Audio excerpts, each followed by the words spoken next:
Hello बच्चों, RM arts classes में आपका स्वागत है। इससे पहले मैं आप लोगों के लिए समाजशास्त्र का खंड का फर्स्ट चैप्टर लेकर आई थी। अब मैं खंड खा का फर्स्ट चैप्टर लेकर आई हूँ। तो इसमें जो चैप्टर इसमें उपनिवेशवाद जो टॉपिक दिया है मैंने आपको पहले चैप्टर में करा दिया था वैसे, पर फिर भी थोड़ा सा मैं समझा देती हूँ। उपनिवेशवाद जानने से मतलब ये है कि एक देश द्वारा दूसरे देश पर शासन करना उपनिवेशवाद कहलाता है। जैसे किसी साम्राज्यवादी देश पर किसी अन्य देश पर अपना प्रभुत्व स्थापित करना और उसे पराधीन बना देना, यानी कि दूसरे के अधीन बनाना, यानी कि जिसके बिना उसका काम न चल सके, जिसकी वजह से क्या है वो उपनिवेशवाद कहलाता है। इसके बाद है इसमें उपनिवेशवाद का भारतीय अर्थव्यवस्था पर प्रभाव। तो भारतीय अर्थव्यवस्था पर क्या प्रभाव पड़ा है उपनिवेशवाद का? तो सबसे पहला है भारत में पूंजीवादी अर्थव्यवस्था का विस्तार हुआ है, यानी कि जो भी अगर उपनिवेशवाद के आने से क्या है भारत में पूंजीवादी अर्थव्यवस्था को बढ़ावा मिला है। दूसरा है बड़े शहरों के पतन के साथ शिल्पियों के बुरे दिन भी स्टार्ट हो गए हैं। तो क्या हुआ है बुरे दिन, जैसे कि ब्रिटिश शासन की स्थापना के बाद दिल्ली, मुर्शिदाबाद, पटना, ढाका, लखनऊ आदि शहर राजनीतिक दृष्टि से पहले जैसे महत्वपूर्ण नहीं रहे, यानी कि जो इंपॉर्टेंस इन लोगों की पहले थी वो अब नहीं रही है इस तरह की। और यहाँ के शिल्पियों के लिए बुरे दिन आ गए। वहां के प्रशासनिक तंत्र के हट जाने से कारण वही जनसंख्या में क्या है तेजी से गिरावट आई है और हस्तशिल्प की वस्तुओं के लिए ग्राहकों का अभाव हो गया, यानी कि ग्राहकों की कमी हो गई है। तीसरा है इसमें कलात्मक व्यवसाय की मूल्यों में भारी कमी। कलात्मक व्यवसाय यानी कि जैसे पहले शिल्पी जो उत्कृष्ट वस्तु बनाते थे उनके उच्च कौशल संपन्न थे, यानी कि उनको जो भी उनके अंदर स्किल थे वो काफी अच्छे थे। वे हमेशा अपने कलाओं और शिल्पों को उन्नत बनाने के लिए प्रयत्नशील रहते थे। शायद इसी कवि गुणवत्ता के मामले में कोई समझौता नहीं करते थे। ब्रिटिश शासन की स्थापना के बाद इन शिल्प संघों की अवनति आरंभ हो गई, जो यूरोपीय सौदागरों और एजेंटों के शिल्पियों के साथ सीधे अनुबंध होने लगे और उन्हें पैसे, कच्चे माल और अन्य सुविधाएं मुहैया कराने लगे, जिसकी वजह से क्या है भारतीय अर्थव्यवस्था पर प्रभाव पड़ा। इसका नेक्स्ट पॉइंट है हस्तशिल्पों का पतन। हस्तशिल्पों का पतन यानी कि इन सभी हस्तशिल्पों का पठन 18वीं शताब्दी के उत्तरार्ध में ब्रिटिश शासन की स्थापना के साथ ही शुरू हो गया था। मुगल शासन धाराशाही हो गए थे। क्षेत्रीय शासकों की सामाजिक प्रतिष्ठा जो थी, आर्थिक सत्ता को गहरा धक्का लगा था। भारतीय शासकों और उसके दरबार से लुप्त हो जाने से कलात्मक वस्तुओं की लगभग पूरी तरह अन्य शहरी हस्तशिल्पों की चीजें बहुत कुछ मांग समाप्त हो गई थी, जिसकी वजह से भारतीय अर्थव्यवस्था पर इसका प्रभाव पड़ा था। इसके बाद जो नेक्स्ट पॉइंट है आपका भारतीय कपड़ों पर भारी प्रशुल्क, यानी कि जो भारतीय कपड़े थे उन पर काफी शुल्क यानी कि जो भी टैक्स लगता था वो काफी मात्रा में लगने लगा, यानी कि जो सन 1813 में 3.33% था, जो घरेलू उपयोग के लिए था करने पर क्या था 68.33 यानी कि 68.33% अतिरिक्त प्रभाव देना पड़ता था। तो यानी कि इतना यानी कि 10% आयात शुल्क था, परंतु घरेलू उपभोग की स्थिति में 27.33 अतिरिक्त प्रभाव देना पड़ता था, जिससे क्या है जो भी कोई चीजें थी वो निषेधात्मक पहलू लगाकर घरेलू बाजार ब्रिटिश विनिर्मित वस्तुओं के लिए आरक्षित करता था। तो ये प्रभाव पड़ा था। इसके बाद ब्रिटिश उद्योगपतियों का प्रभाव। ब्रिटिश उद्योगपतियों का प्रभाव में अपने पर्यावरण समस्याओं के हल करने के लिए ब्रिटिश उद्योगपतियों ने कानूनी ढंग से अपनी विनिर्मित वस्तुओं के निर्यात का मार्ग प्रशस्त करने के लिए ईस्ट इंडिया कंपनी को बाध्य किया, यानी कि जो ईस्ट इंडिया कंपनी थी उसको बाध्य किया। 1769 में कंपनी ने से कहा गया था कि हर वर्ष वो 3,80,000 पाउंड मूल्य के ब्रिटिश विनिर्माण वस्तुओं का घाटा सहकर भी निर्यात करे, यानी कि सन 1793 में ईस्ट इंडिया कंपनी को मजबूर किया गया कि वे हर साल अपनी जहाजरानी और 3,000 टन क्षमता का उपयोग ब्रिटिश विनिर्माण वस्तुओं को लेकर जाने के लिए करे। तो इसकी वजह से अर्थव्यवस्था पर काफी प्रभाव पड़ा। इसके बाद जो रेल मार्गों तथा सड़कों के निर्माण में ग्रामीण दस्तकारों का प्रभाव, तो इसमें सन 1850 के दशक में रेल मार्गों का निर्माण हुआ था और बेहतर सड़कें बनी। 1869 में स्वेज नहर खुलने के बाद यूरोप और भारत के बीच की क्या है दूरी घट गई थी, यानी कि जाने आने में ज्यादा टाइम नहीं लगता था और रेलवे द्वारा अपनाई गई माल भारी नीति बंदरगाहों में आने और उन तक ले जाने के लिए माल अनुकूल थी और यानी इनके रियायती दरों पर भाड़ा भी लिया जाने लगा। इन सभी परिवर्तनों से सारे ब्रिटिश माल के शीघ्रता से वितरण में सहायता मिली।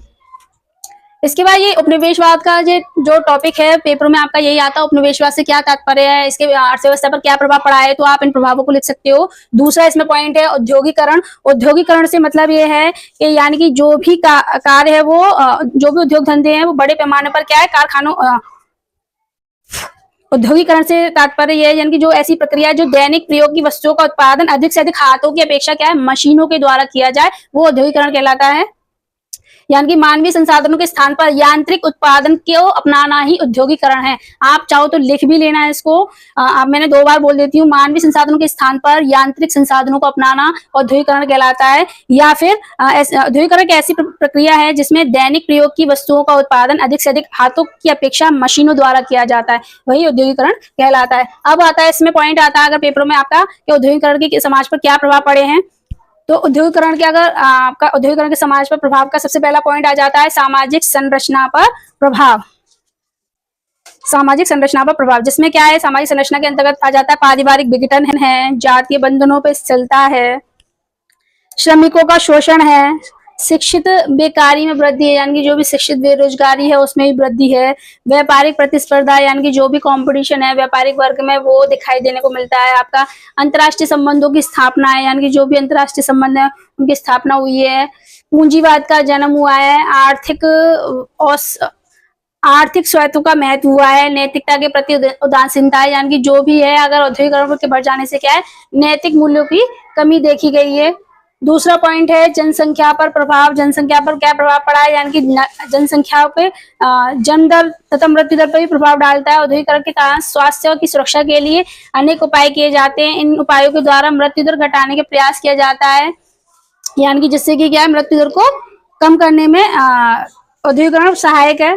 क्योंकि जब उद्योग अच्छा होगा तो किसी भी बीमारियां कम लगेंगी, डॉक्टरों के पास जाना कम पड़ेगा।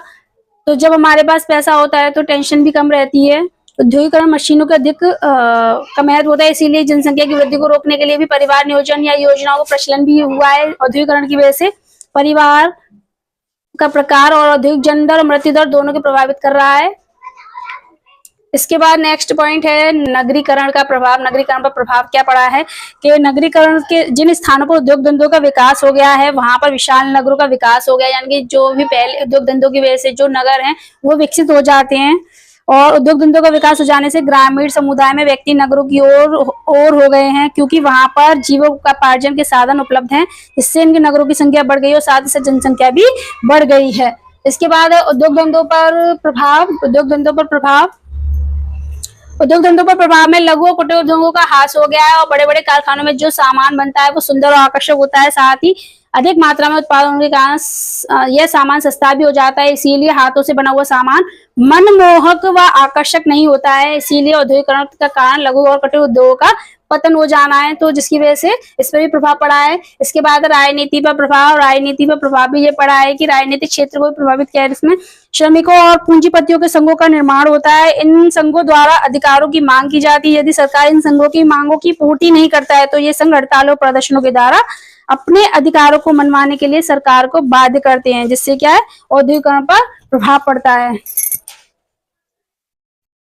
इसके बाद है शिक्षा पर प्रभाव। शिक्षा पर प्रभाव में क्या है कि जो भी विशेष प्रकार के कार्य या प्रशिक्षण केंद्र खोले जा गए हैं और प्रौद्योगिकी शिक्षण केंद्रों की स्थापना की गई है, जैसे engineering, overseer, draftsman, computer programmer, लोगों को प्रशिक्षित किया जाता है। औद्योगिकरण के कारण शिक्षित वर्ग में पुरुषों और स्त्रियों की मांग क्या बढ़ती रही है, जिसकी वजह से औद्योगिकरण को शिक्षा पर प्रभाव पड़ा है औद्योगिकरण का।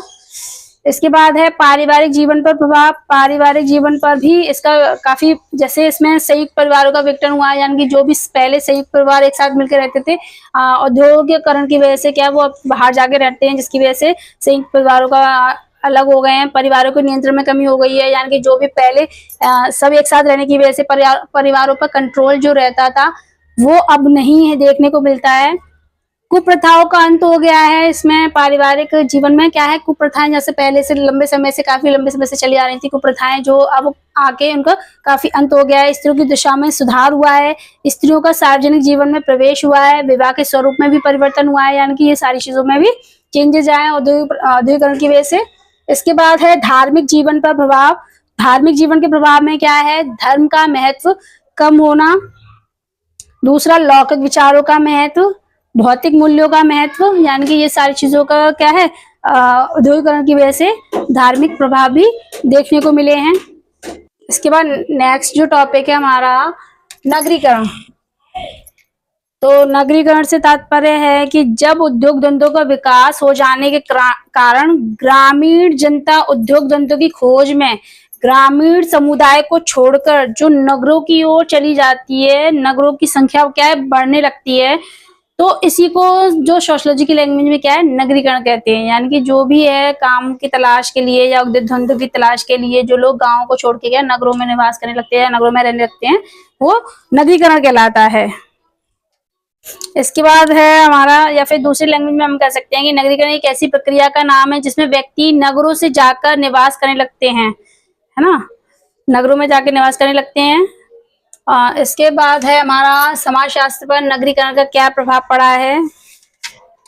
तो सबसे पहला प्रभाव पड़ा है नगरीकरण का संबंधों में औपचारिकता, यानी कि जो क्या है नगरीकरण की वजह से क्या संबंधों में औपचारिकता आ गई है, जैसे कि जीवन में क्षेत्र क्या है विस्तृत हो गया है, नगरों की जनसंख्या अधिक होती है, लघु समुदाय में पाए जाने वाले आमने सामने के घनिष्ठ संबंधों में नगरों में संभव नहीं होते। यानी कि जो ज्यादा संबंध वैसे होते हैं, यानी कि एक अब क्या औपचारिकता के मतलब यानी कि जो कुछ काम है वही काम के लिए बस संबंध रह गए हैं।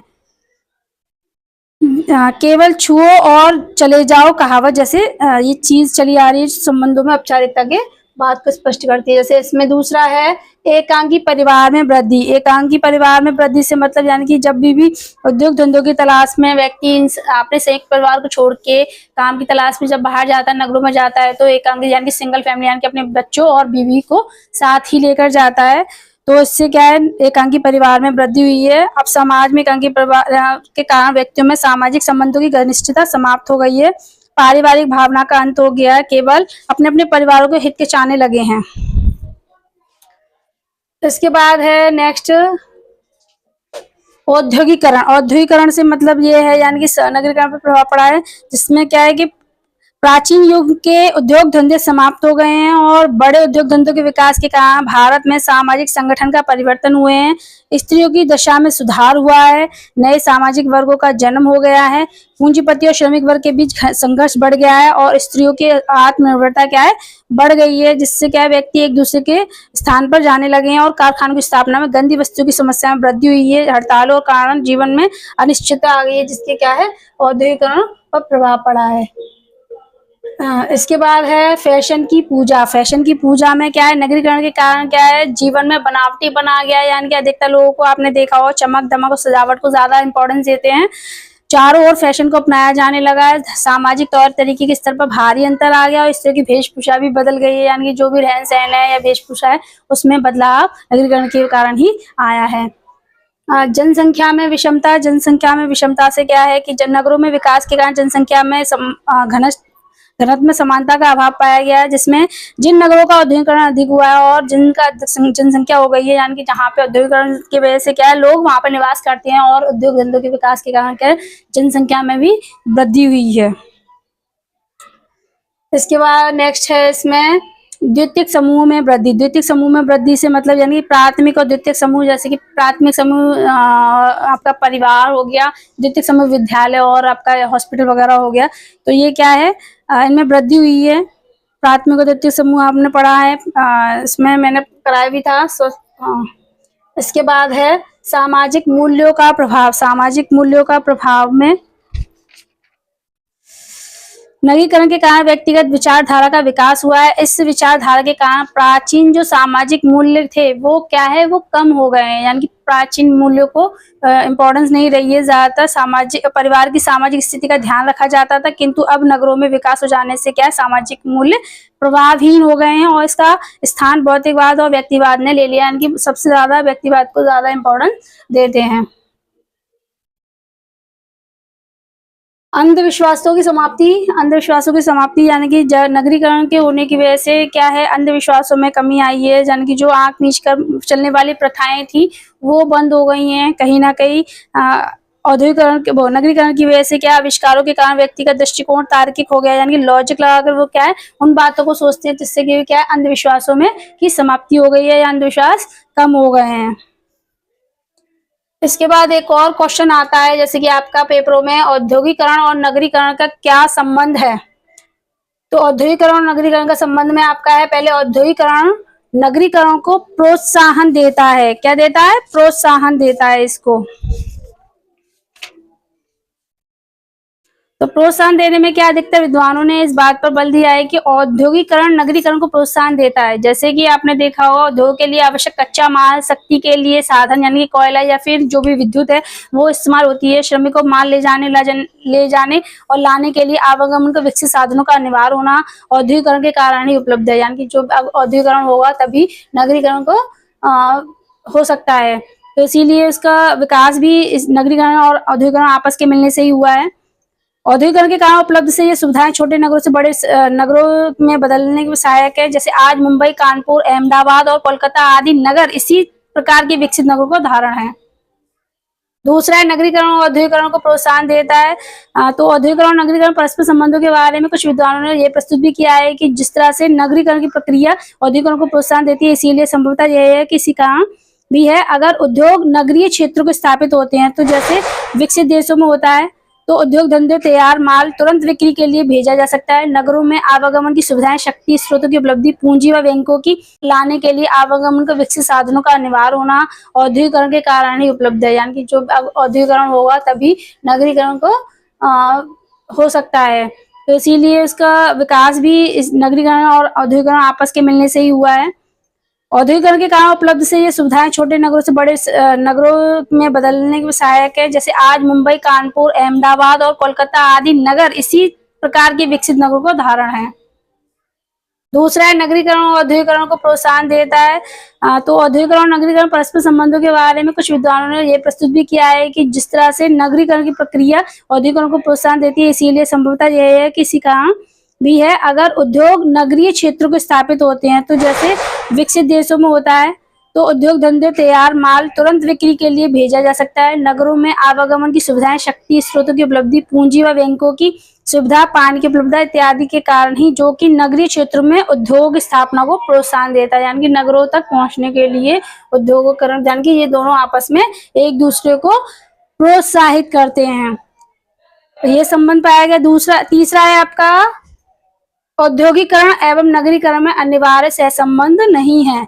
अनिवार्य सहसंबंध नहीं है यानी कि दोनों एक दूसरे पृथक विकसित हो सकती है, अतः प्रक्रियाएं एक दूसरे से स्वतंत्र हैं। यानी कि औद्योगिकरण और नगरीकरण दोनों ही प्रक्रियाएं कैसी हैं?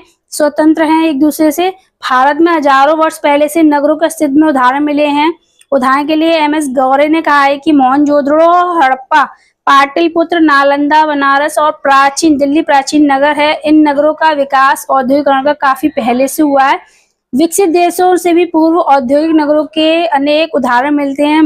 दूसरी ओर ऐसे औद्योगिक केंद्र भी हैं जहां एकमात्र औद्योगिक केंद्र ही है तथा जहां नगरीय जनसंख्या इतनी अधिक वृद्धि नहीं हुई है। मोती नगर और एक ऐसा ही औद्योगिक केंद्र है। तो अगर ये पेपरों में अगर औद्योगिकरण और नगरीकरण का संबंध आता है, तो ये आपको तीनों पॉइंट्स को लिख देंगे और इन तीनों के बारे में इस तरह से ही बता देंगे। इसके अलावा है 2 पॉइंट और हैं। विश्व में ब्रिटेन में सबसे पहले औद्योगिकरण का आरंभ हुआ था। अगर ऑब्जेक्टिव क्वेश्चन में आता है कि सबसे पहले औद्योगिकरण का आरंभ कहाँ हुआ था, तो ब्रिटेन में हुआ था। और 1851 में चाय उद्योग का आरंभ भारत में हुआ था। यहाँ पर हमारा ये चैप्टर क्या है, फिनिश होता है, क्योंकि ज्यादा बड़ा नहीं है। इन चैप्टर में जो टॉपिक दिए हैं या जो क्वेश्चंस आते हैं मैंने आपको वो बता दिए हैं।